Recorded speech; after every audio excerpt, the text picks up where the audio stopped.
अपनी फ्रेंड सपना की पसंद पर मैं आज पढ़ रही हूँ कहानी लाल मिर्च, लेखिका अमृता प्रीतम। डॉक्टरों के इंजेक्शनों को छोड़ो यार, जिस घर के कुत्ते ने काटा है उस घर की लाल मिर्चें अपने जख्म पर लगा लो, एक दोस्त ने कहा। जिस घर के कुत्ते ने काटा है, अगर उस घर की कोई सुंदर लड़की तुम्हारे जख्म पर पट्टी बांध दे। लड़कियां भी तो लाल मिर्च होती हैं, दूसरा दोस्त बोला। कॉलेज के सभी लड़के हंस पड़े और वह जिसे कुत्ते ने काटा था हंसकर कहने लगा, यार नुस्खा तो बहुत अच्छा है, पर तुमने आजमाया हुआ है क्या? गोपाल ने उम्र की सीढ़ी के 18वें डंडे पर पांव रखा हुआ था और गोपाल को लगा था कि इस डंडे पर जवानी के एहसास का एक कुत्ता दुबक कर बैठा हुआ था और आज उसने अचानक पागलों की तरह उसकी टांग में से मांस नोच लिया था। उस दिन से गोपाल का मन अपने जख्म पर लगाने के लिए लाल मिर्च जैसी लड़की ढूंढने लग गया था। लड़कियां तो गोपाल के कॉलेज में भी थीं, पड़ोस के घरों में भी, उस शहर की गलियों में भी और अन्य सब शहरों में भी। पर जिस लड़की को मैं ढूंढ रहा हूं, गोपाल सोचता, वह कहाँ है? और फिर गोपाल लड़कियों को ऐसे देखता जैसे थाली में दाल को बीना चाहता है। छोटे कद की, मोटी, बैठे हुए नाक वाली, लंबी, गोल। और जब ऐसी लड़कियों को वह दाल में से पत्थरों की तरह बीन लेता, उसे सभी पुरानी उपमाएं याद आ जाती। लचकती हुई टहनी जैसी लड़की, चंदन जैसी लड़की, देवदार के वृक्ष जैसी लड़की, चांद की फांक जैसी लड़की। और फिर गोपाल सोचता, कोई नहीं, इनमें से कोई भी नहीं, उसे तो केवल लाल मिर्च जैसी लड़की चाहिए। वैसे कॉलेज के सभी लड़कों में पुस्तकों और कोर्स के बजाय लड़कियों की बातें लंबी हो गई थीं, पर गोपाल की हर बात को अपने घर जाने के लिए जैसे लड़की शब्द के दरवाजे में से जरूर गुजरना पड़ता था। कभी रेडियो पर नूरजहां की आवाज आती, तुम्हारे मुख पर काले रंग का तिल है, ये सियालकोट के लड़के। तो गोपाल अपने लाल होठों पर एक मोटे तिल को उंगली से टटोलने लग जाता और फिर जैसे नूरजहां को संबोधन करते हुए कहता, जालिम। हर बार कहती है सियालकोट के लड़के, सियालकोट के लड़के। अरे कभी इसकी जगह लायलपुर के लड़के भी तो कहा करो। नूरजहां ने तो गोपाल की बात कभी ना सुनी, पर कॉलेज के लड़कों ने जरूर गाना शुरू कर दिया, ए लायलपुर के लड़के। पर इससे तो गोपाल की जबान और भी सूख जाती थी, उसे और प्यास लगने लगती थी। कभी नूरजहां, कभी एक लड़की है बात तो कहे। भुने हुए चने बेचने वाला कहता, बम्बई का बाबू मेरा चना ले गया।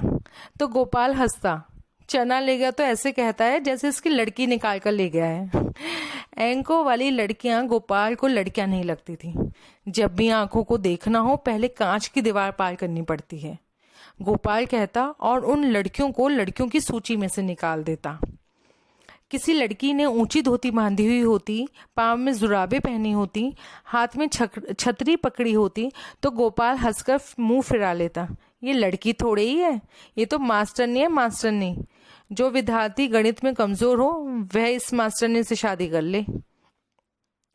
किसी लड़की ने गहरे रंग के कपड़े पहने होते या बाह में चूड़ियां ही बहुत ज्यादा पहनी होती, तो गोपाल कहता, यह तो रंगों का विज्ञापन है, लड़की तो बीच में से मिलती ही नहीं, बस पूरी की पूरी चूड़ियों की दुकान है।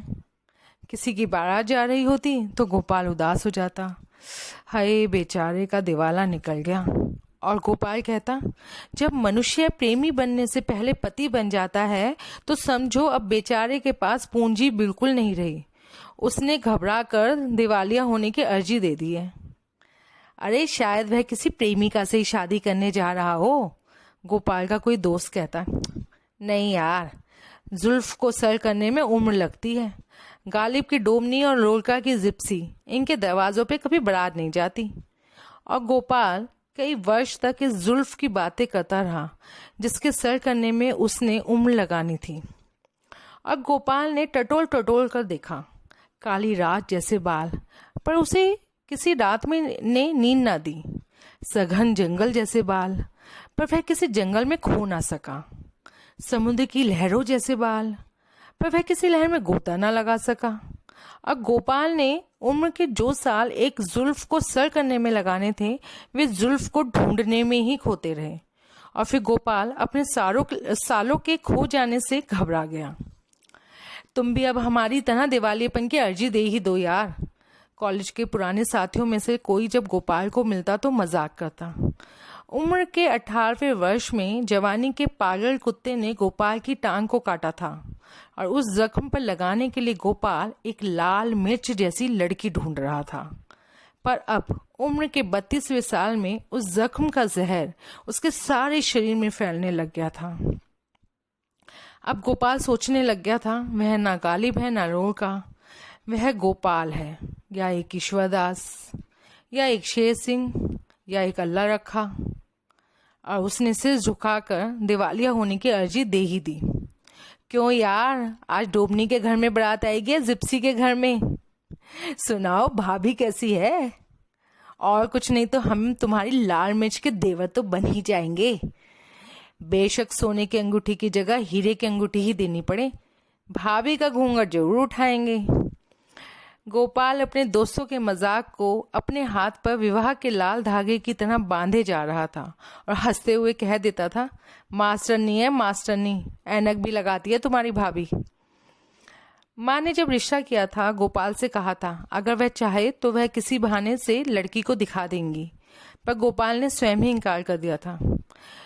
जब दिवालिया होने की अर्जी ही देनी है तो डोली दरवाजे पर आ गई। सुंदर है बहू, घर का सिंगार है, उसे रुपए देते समय गोपाल की ताई कह रही थी। और गोपाल सोच रहा था, जब लोग दरवाजे के सामने कोई भैंस लाकर बांधते हैं तब भी यही बात कहते हैं, भैंस तो घर का सिंगार होती है। और जब लोग डोली लेकर आते हैं तब भी यही बात कहते हैं, बहू तो घर का सिंगार होती है। और फिर भैंस में और बहू में जो फर्क होता है वह कहाँ गया? और फिर गोपाल खुद ही हंस देता, यह भी वही फर्क है जो एक प्रेमी और दूल्हे में होता है। गोपाल की पत्नी ना ही इतनी सुंदर थी ना ही इतनी कुरूप, आम लड़कियों जैसी लड़की, देखने में बस ठीक ही लगती थी। और गोपाल को ना कोई चाव था ना कोई शिकायत। वह भांति भांति के कपड़े पहनती, पर गोपाल उसे कभी रंगों का विज्ञापन ना कहता। वह सुहाग की चूड़ियां और दहेज के कड़े सब कुछ एक साथ पहन लेती। गोपाल उसे कभी जेवरों की दुकान ना कहता। आजकल गोपाल को जवानी के शुरू के दिनों में पढ़ा हुआ एक अंग्रेजी उपन्यास याद आया करता था, जिसमें नायक अपने सपने की लड़की को ढूंढने के लिए पूरी उम्र लगा देता है पर उसे ढूंढ नहीं पाता, और फिर मरते समय अपने बेटे को अपनी सारी रूपरेखा और सारी लगन देकर कह जाता है कि वह इस किस्म की आंखों वाली, इस किस्म के नक्शों वाली और इस किस्म के बालों वाली लड़की को जरूर ढूंढे। और फिर सारी उम्र की खोज के बाद उसका बेटा मरते समय यही बात अपने बेटे को लिखकर दे जाता है। जुल्फ को सर करने में गालिब ने सिर्फ एक ही उम्र का अंदाजा लगाया था, पर गोपाल सोचता जीवन की हार गालिब के अंदाजे से बहुत बड़ी है। और आजकल गोपाल सोच रहा था उसके घर एक पुत्र जन्म लेगा, हू बहू उसके जैसा, हू बहू उसका दिल, हू बहू उसके सपने। और फिर जब उसका पुत्र जवान होगा वह एक लाल मिर्च जैसी लड़की जरूर ढूंढेगा, और फिर वह सारा संसार अपने पुत्र की आंखों में देखेगा। आज मैं बर्फ वाला पानी नहीं पीऊंगी, एक दिन गोपाल की पत्नी ने शिकंजी का गिलास अपनी सास को लौटाते हुए कहा। और माँ जब उसके लिए चाय बनाने के लिए रसोई में गई तो गोपाल ने अपनी पत्नी को हल्का सा मजाक किया, मैं सारा महीने सपने इकट्ठा करता हूँ और तुम महीने के बाद मेरे सारे सपने तोड़ देती हो। शायद वह इन्हीं शब्दों का असर था कि अगले महीने गोपाल की पत्नी के दिन लग गए और गोपाल की बाहों में जैसे अभी उसका बेटा खेलने लग गया। खट्टी या नमकीन चीज तो इसने कभी मांगी ही नहीं, हमेशा इसका मन मीठी चीजों के पीछे भटकता है। जरूर बेटा होगा। तुम्हारे जन्म के समय भी मुझे भी गुड़ की खीर अच्छी लगती थी, माँ जब कहती। गोपाल को लगता अब तो उसका बेटा तोतली बातें भी करने लग गया है। ये 9 महीने गोपाल को पिछले 9 वर्षों के समान प्रतीत हुए और फिर घर में घी, गुड़ और अजवाइन इकट्ठी होने लगी। कमरे का दरवाजा बंद किया हुआ था। गोपाल ने बाहर बरामदे में बैठकर कागज, कलम और पुस्तक अपने सामने इस तरह रखी हुई थी जैसे देखने वाले को लगे उसे सर उठाने की फुर्सत नहीं थी। पर गोपाल पुस्तक का कभी कोई पेज उलटता, कभी कोई, फिर जो लाइन सामने आ जाती उसको कागज पे लिखने लग जाता। दरवाजे के पास वह जमा बैठा था और उसके कान अंदर की आवाज़ सुनने के लिए सतर्क थे। ज़रा हिम्मत कर बेटी, बेटों को इसी तरह जन्म होता है, बस मिनट भर के लिए दांतों तले जबान। रह रहकर दाई की आवाज़ आ रही थी और गोपाल प्रतीक्षा कर रहा था। अभी अभी वह कहेगी। लाख लाख बधाइयाँ गोपाल की माँ, यह लो बेटा। एक बार दाई बाहर आई थी, कहने लगी, बेटा गोपाल, ज़रा जाकर थोड़ा सा शहद तो ला दे, देख कर लाना, नया शहद हो। गोपाल वहाँ से जाना नहीं चाहता था। क्या पता बाद में जल्दी ही कुछ हो जाए। मैं उसकी पहली आवाज़ सुनूंगा। और वह दाई से कहने लगा, शहद की याद अब तुम्हें आई है? ये सारा काम पड़ा हुआ है मेरे सामने, कल मुझे ये सारा काम दफ्तर में देना है। तुम मर्दों को तो अपने काम की ही पड़ी रहती है, आखिर बूढ़ी उम्र में कई बातें भूल जाती हूँ। दाई ये कह ही रही थी कि गोपाल की माँ ने सारी मुश्किलें दूर कर दी। कहने लगी, हमारे यहाँ कभी किसी ने शहद वहद नहीं दिया, हम तो उंगली पर थोड़ा सा गुड़ लगाकर मुंह में डाल देते हैं। अच्छा गुड़ ही सही। और दाई अंदर चली गई थी। गोपाल के कान फिर दरवाजे की ओर लगे हुए थे, पर दाई का मिनट भर पता नहीं कितना लंबा था। वह अभी तक कह रही थी, मिनट भर के लिए दांतों तले जुबान दबा, जरा अपनी तरफ से जोर लगा ना। और फिर अचानक बच्चे के रोने की आवाज़ आई। गोपाल का सांस जैसे किसी ने हाथ में पकड़ लिया हो। वह न नीचे को आ रहा था न ऊपर जा रहा था, और अभी तक दाई की आवाज़ नहीं आई थी। उसे बच्चे की आवाज़ की अपेक्षा दाई की आवाज़ की अधिक प्रतीक्षा थी। और फिर दाई की आवाज़ आई, लड़की। गोपाल की कुर्सी कांप गई। उसकी माँ शायद पानी या तौलिया लेने बाहर आई हुई थी। गोपाल के होठ कांपे। माँ, लड़की? नहीं बेटा नहीं, तू भी पागल है। जब तक औल नहीं गिरती दाइयाँ यही कहती हैं। अगर वे कह दे कि बेटा हुआ है तो माँ की खुशी के कारण औल ऊपर चढ़ जाए। और माँ जल्दी जल्दी अंदर चली गई। ये औल पता नहीं क्या भला है, ना जल्दी गिरती है ना दाई आगे कुछ बोलती है। गोपाल की कुर्सी अब यद्यपि पहले की तरह उतनी कांप नहीं रही थी, पर फिर भी गोपाल ने उसे दीवार के साथ लगा लिया था। बेटी हो या बेटा, जो भी जीव हो भाग्यवान हो, दाई की आवाज़ आई। बेटी तो लक्ष्मी होती है, इस बार बेटी तो अगले साल बेटा, माँ दाई से कह रही थी। लड़की है कि रेशम का धागा, माँ कह रही थी या दाई कह रही थी। इस बार गोपाल से आवाज़ पहचानी नहीं गई। उसकी कुर्सी कांपी और कुर्सी के कारण सारी दीवार डगमगा गई।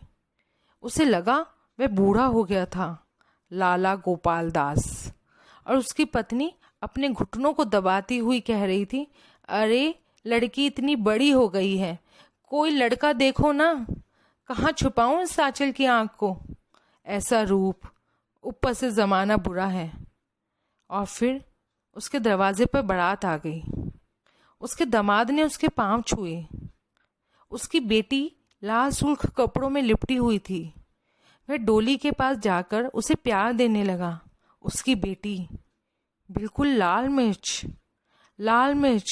लड़की लाल मिर्च। और गोपाल को लगा आज किसी ने मिर्ची उठाकर उसकी आंखों में डाल दी थी। धन्यवाद। आप सब लोगों को कहानी कैसे लगी ज़रूर बताइएगा कमेंट बॉक्स में।